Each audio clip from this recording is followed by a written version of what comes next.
It's been a while, but it's time to return to the grind of board game news. There actually has been quite a bit, so let's get right to it for the week of January 25th, 2023.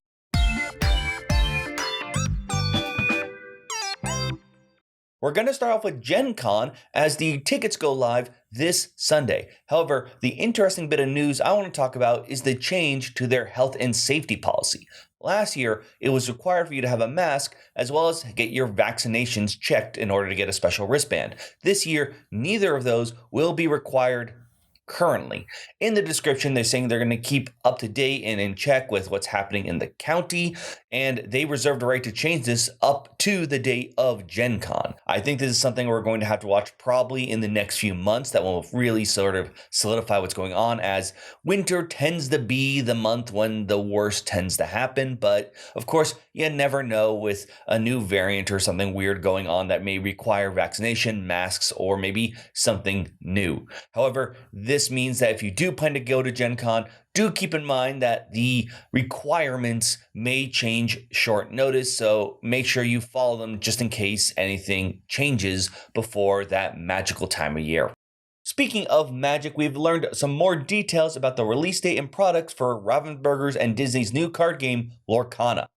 First off, it is called The First Chapter. I assume that might be a trend, but we'll probably lose the number titling as no one wants to jump into a game when they're at the 55th chapter. Now, before we go into products, let's talk about releases. For local game stores, they'll be able to get product and sell it by August 18th. Regular retail, more probably bigger box stores, will be selling September 1st. Now, if that is too far away for you, speaking of Gen Con earlier, you'll be able to buy some of these products there, but my guess is it'll be very limited, and of course, that will be what everyone's going in line for. So make sure you update your Gen Con plan of attack in order to make sure you're in the right line and at the right time to get some of these products. Now, this is what they currently have to offer. We've got, of course, booster packs for I think it's a little over 200 cards. There's also going to be starter decks, which each one will have one of the two ink colors, sort of their color, wedge wheel, whatever card game relation you played before. So there's a total of 6 different colors. So each deck will use 2 different ones. Then there are 2 other products. There is a jump-in gift box set. This includes 2 large and regular versions of Hades and Mulan, as well as some booster packs. And then there is the Illumineers Trove. This is like your booster, your fat pack, or the big boxes. It comes with a nice big box, some deck boxes, and some more packs. It's sort of a nice way to start your collection and a way to hold cards. Or at least that's what it is with Magic, and it looks nearly identical, so I wouldn't be surprised if it's a similar style. So this is looking pretty good. I like, of course, those box sets. Like I said, it's a nice way to, when you first start the game, to have something to hold your cards. The idea of the jump-in set having 2 large versions, smaller versions of cards might be a great way for some of the more popular heroes and characters, and maybe for you to get some very strong cards guaranteed. And of course, having the starter decks with the initial, you can get whatever color. There isn't like only blue and green available, is very good for the beginning. In terms of the scheduling, I really like what they're doing here. Obviously, first at Gen Con is really awesome, but as long as they're not promos you can only get at Gen Con, you can still get in the rest. It's not that bad. That was one of the small mistakes I believe Transformers made. One of the many, I guess you could say, of the very exclusive cards there. Remember, mechanical, not art exclusive. So hopefully this is just a way to get product. And if you don't get it there, well, you can go to your game store. They still get pretty much a half a month early before regular big box stores, which is, I'm sure, 1, local game stores are very happy about, but 2, it shows that they're focusing on where a lot of card games survive. It's not simply just buying the card game. You need a place to play, and having the places that usually run events and make it very easy and friendly for you to meet the other people who play this game, have the product first, is a good sign. So while we haven't seen any of the cards yet or how it plays, so far I'd say that they look like they're doing most of the right things we would want from a card game to be more than just a quick print and play kind of thing. Of course, as we get closer to Gen Con, I'm sure we'll actually see more details. And if I'm lucky enough, I'll grab some of these cards at Gen Con so I can show it to you right away. It has been announced that Funagain Logistics is closing down. Now, I want to be clear, there is actually two things to Funagain. There's a retail store, online retail store, and their logistics shipping. That the shipping is the one that's closing down, not retail, so not the entire thing. The reason this might be important to you, as they do a lot of shipping when it comes to crowdfunding projects like Kickstarter. So I highly recommend that you go and check and see whether your projects have been delivered, and if they're not, are they being delivered by them? They did say that even though they're closing April 30th, they will ship out everything they've already made agreements to, but of course it's good to double check, find out what's going on, just to be safe, and in case you aren't the kind of person who reads all the Kickstarter update emails you get, you just wait for your product. So do double check on that. Other than that, it shouldn't be fine. And hopefully, if it is by them, either if they're still going to ship it out, or you can find out if the person running the project has found a new service to deliver your game. So time for an update on the Dungeons & Dragons story. So I released a video a little while back talking about the 1.1 OGL. You can go watch that for more details, but pretty much everyone hated it. They said they're going to make a 1.2 that has now been released, so you can go read it as well as take the survey up until February 3rd. Now, this has caused still plenty of waves. In fact, there have been more things since I made that video. There was now a new EU union of multiple RPGs coming together. Amazon has announced the Mighty 9 Critical Role season to be a new animated show that they're going to be adding on there, which I would be not surprised in the slightest that some Amazon lawyers called them up as well. I'm like, yeah, we're making a deal right now, and probably explains the vagueness also of Critical Role's initial response to the OGL changes. Now, this new OGL, in the interview I did with Justin Gary, I brought it up when we talked about it.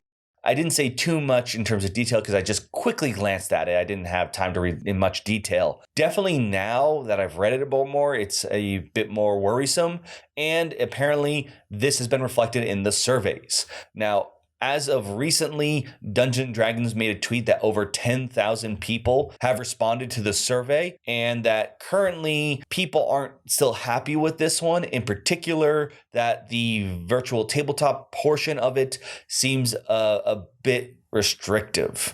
If you take a look at it, it really seems like they're trying to put a lot more walls around it. The idea is that you can have a virtual tabletop technically, but you can't add a lot of bells and whistles to it. The idea is, at least from what I've seen and what other people talk about, they really want to make it so if you play online, if you want to have a cool magic missile effect, that seems to be the one always everyone brings up, or fireball, that you need to buy it for yourself rather than having the mod or tabletop that your DM buys for everyone there, which of course is a way to try make everyone pay instead of one person, and does that FOMO thing. If you see one person do a magic missile with this cool effect, you're like, oh, I want that kind of thing. It goes back to them, the comment of how they want it to be more like the video games with microtransactions, something that I'm sure, at least I don't find anyone being like, man, this has been a real big upgrade to the life of video games. That has been one of the best things to happen. I don't think anyone has ever said that. So D&D players obviously don't want that either. And of course, just the vagueness that's going on. But I feel there are a lot of things in there that probably would be bread and butter contract agreements. But because of the already egregiousness of the previous 1.1 and the seeming trickery that happened before, a lot of the trust where people would have been like, oh, that's just there for normal. Now people seem to be like, no, you're going to abuse that. So right now, I said in the previous video, I don't know if anything besides some spelling check change and grammar changes would be enough to satisfy the community. That being said, even though 10,000 people have already filled out the survey, I do feel like at least judging by the subreddit, it's come down a bit. When I took a look there, initially it was a lot more discussion about the OGL. Now it's more going back to the, hey, how do I fix my character? How do I role play better? What do I do with a problem player kind of thing? So maybe this survey in 1.2 still had the desired effect of cooling down the community. That said, if you do have a problem with this, like I said before, 1, fill out the survey. 2, even though they have this new version and the survey out, keep talking about it. As long as anything stays in a public spotlight, it's much harder for any company to do many changes or things that you may find to be an issue, because the more people know about it, the more people talk about it. So if you don't like it, like I said, do the survey, keep that in mind, follow them for updates because at least from that last tweet, I would say we're probably going to see a 1.3 pretty soon. Whether that will be very different from 1.2 is still up in the air. We probably won't find out until February 3rd because it already seems that the surveys are doing their job. So when I thought that needed more time, luckily it seems a lot of people really went in on those surveys fast.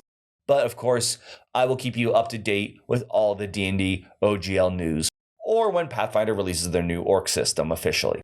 And on a final note, we need to end on some bad news. Board game designer Serge Laget has unfortunately passed away. He first entered the board game world with his first game in 1984 titled La Gang des Tractions Avant, and since then had made plenty of popular titles, including the famous Shadows over Camelot, as well as the recent Nidavellir. Now, this has, of course, left a big hole as he was still designing games and even had some ideas to update some of his previous titles. This is pretty sad, as Shadows over Camelot in particular was a lot of ways people sort of entered a more hobby-style trader board game.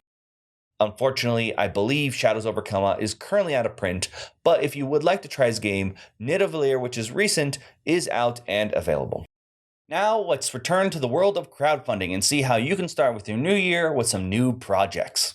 Starting off the gate big, both in funding and in terms of a mini, we have Marvel's United Multiverse. This is some new expansions for your Marvel's United game with plenty of new heroes, villains, and anti-heroes, as well as plenty of Kickstarter exclusives for you to add to your collection. The big centerpiece for this one is the Galactus mini, which is a giant Galactus miniature that you'll be combating against, as well as plenty of other little villains that will help stop you or at least make things more annoying.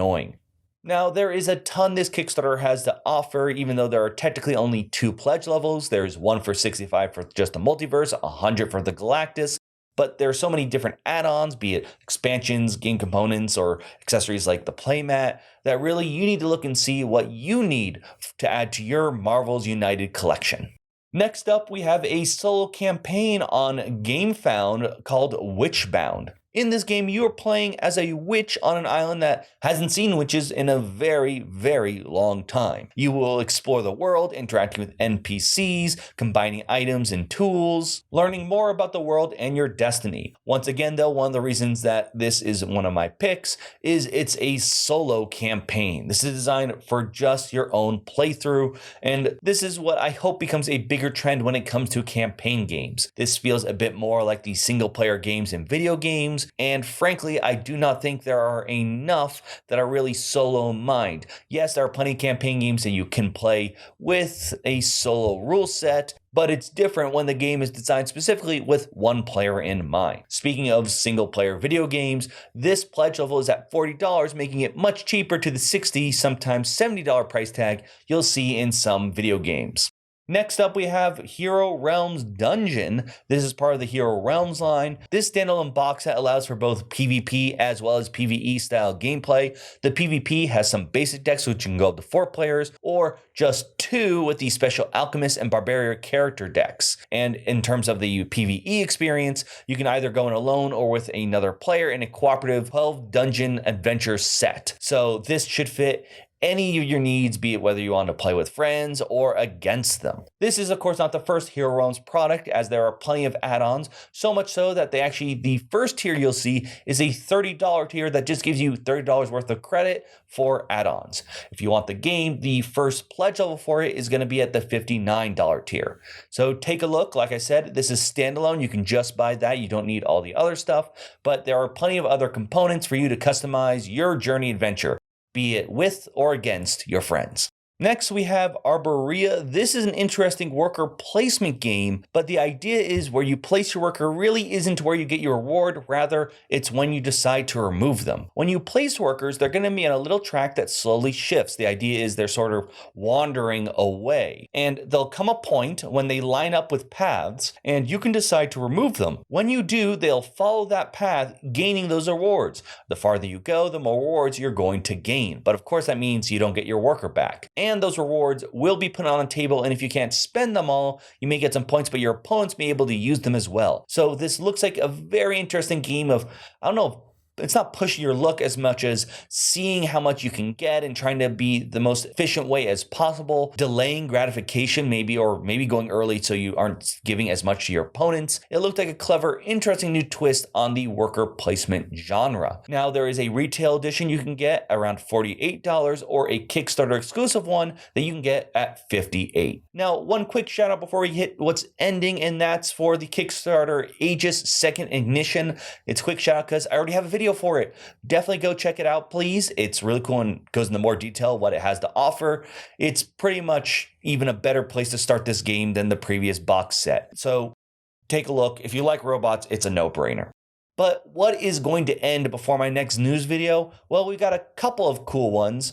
First, there is one from Steve Jackson Games. They have a new version of their Wiz War game, so if you have fond memories of that, this is a new way to get back into it. We also have the Once Upon a Line game, which is a very interesting word crossword puzzle-like game, so definitely worth taking a look at. Then there is Nightfall Children of the Moon, which looks like a really cool RPG with a werewolf focus in mind, and it does use 5e rules, so we'll see how that all goes. And finally, of course, there's Dice Tower's Kickstarter to support them this year, which of course has plenty of fun goodies and promos. So definitely check out what you're looking for there. But that is all I have. Please let me know in the comments below your thoughts on any of the news stories or projects I brought up, be it your thoughts on the Dungeons and Dragons, any games you're fond of from Serge, or anything I maybe even missed. I'd love to hear what you have to say down below. And of course, thank you so much for anyone who does leave a comment, a like, a share. They are always so helpful. And of course, to all my rollers on Patreon, you are always such a big deal to me. But for now, I think it's time to come to an end. I'll see you next week on the Roll for Crit News.